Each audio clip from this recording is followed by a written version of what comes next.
you, Dr. Bell. Any discussion? Mr. Jester? Dr. Morley, did you want to go first? Okay. Thank you, Dr. Morley. Thank you, Mr. Chair. All right.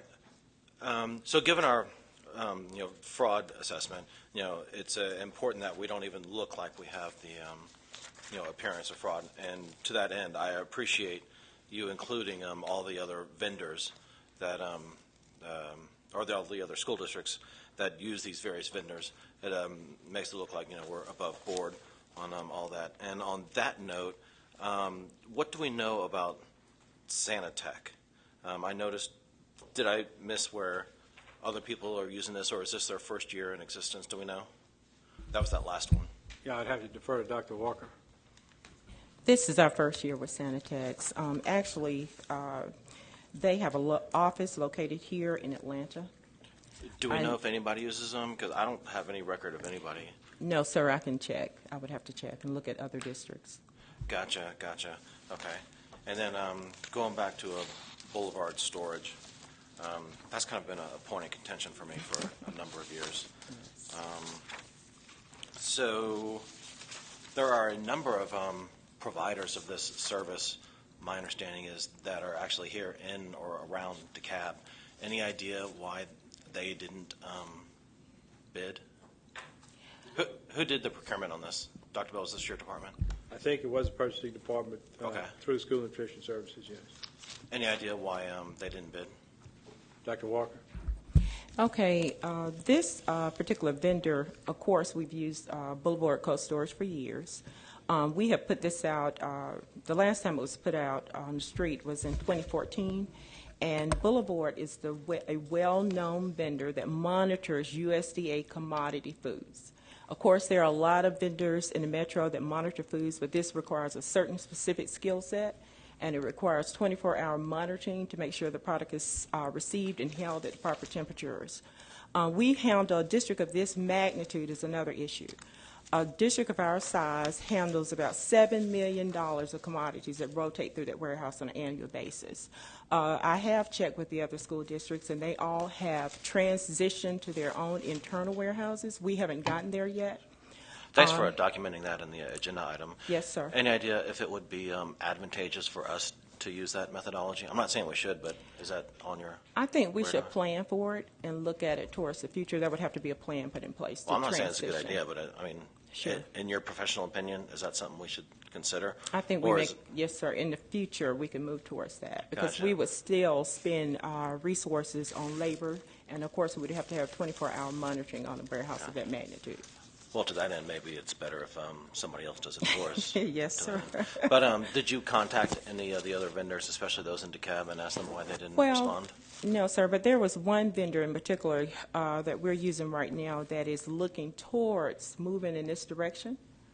And of course, they did not have enough turnaround time to prepare the bid and respond to the proposal. They are considering next year, the likelihood of us putting it back out and interrupting service for the schools would be a major impact for the students and also to our budget.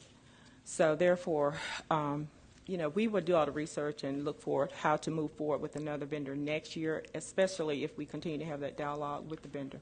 Gotcha. Mr. Chair, we're doing revamping policy DJE, and I asked, was it Marissa Kay, is that her name? Keys, I'm sorry. Asked her as a policy, and this is a standard policy for a number of areas, that if we have one or two vendors apply for something that's a generic thing, then we go back out to the other vendors and ask them why they didn't. Maybe our RFP process was flawed, or maybe we did something wrong. And I'm thinking that it can only benefit us by going back out to these people and asking them to tell us why it wasn't a good fit. And to her point, maybe it's just too much for these people to provide because it sounds like a very specific service. But that being said, it seems like it would be a good idea to make that happen. So I move that we reach out to those other vendors and first, before we approve this, find out why they didn't apply to this. All right, So Mr. that's a motion I make. Oh, I understand what you're saying. I think that's going to be a suggestion that we pass on to the superintendent and have he and his staff look into it. The bid expires June 30th, and it would impact services. No, I don't think he's talking about the bid right now. Well, I'm talking about this Okay. bid.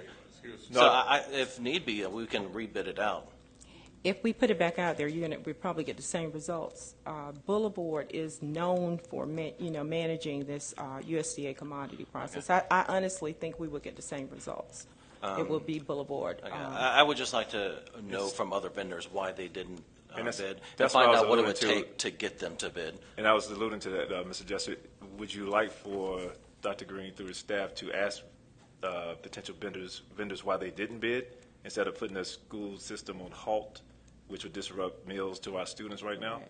And then next year when we go out, we'll know how to All right, how about let's do this. better improve our Let's move forward ask for with vendors. let's move forward with this one, and systemically, when we have less than 3 vendors, that we ask the other vendors why they didn't, and if need be, rebid. Does that make sense, Mr. Chair? Dr. Green?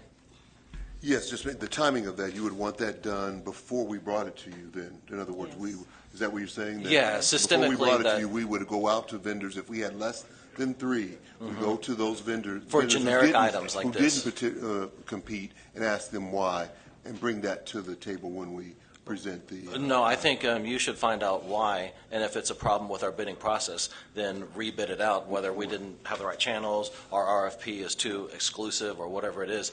And if our RFP is fine, then bring that to us as to why. Yeah. That's what I was just If it's a suggesting. problem with our process, if they just said, we're not interested, or we were doing some other business, that's a different, then they're saying, we didn't think your process was fair to us. Right. But Okay. just a standard procurement process, I think this Okay. is the way systemically we should Is that operate. something livable for you? Workable, I guess is more. I'm going to defer to Dr. Bell. Yeah, and to I would Dr. Walker. want legal advice relative to these kind of communications with people who are soliciting or competing for doing business with the school district first. Because you can get off balance and all of that could engender some kind of a protest or something like that. That's So, true. Yeah, I don't think this is a decision you want to make off the cuff about how, I mean, you want this to be well considered to make sure that you aren't improperly disadvantaging some potential vendors or improperly advantaging some potential vendors. Right, Can I just, absolutely. Mr. Jester, I'm sorry, can I Yeah, insert that's one fine. thing, Marshall? Ms. Gupta, at any point in time, we can decide that we want to redo the RFP, right? If we don't like the number of vendors, if we don't like the results, we can completely wipe it away and start over at any time for any reason, right? So the board never has to award an RFP if it doesn't want to. It doesn't have to award bids. Well, and same with the administration before even coming back to us, right? And, yeah, so, and the administration can decide we don't have any potential, or whatever, for whatever reason, we need to revisit this RFP. Right, as long as the RFP process is fair and equitable, we can do it as many times as we want. Emphasis on fair and equitable. Understood.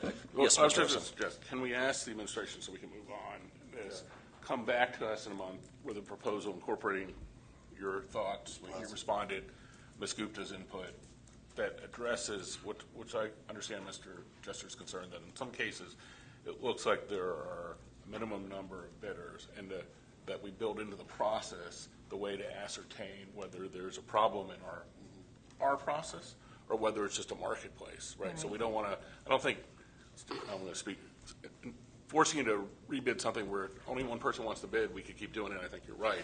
But we can't judge that without knowing, and without you guys doing the due diligence and providing us the information. And I think it can only benefit us by getting that, and benefit us greatly financially. Financially, Yes, sir. drive the price down. Dr. Morley.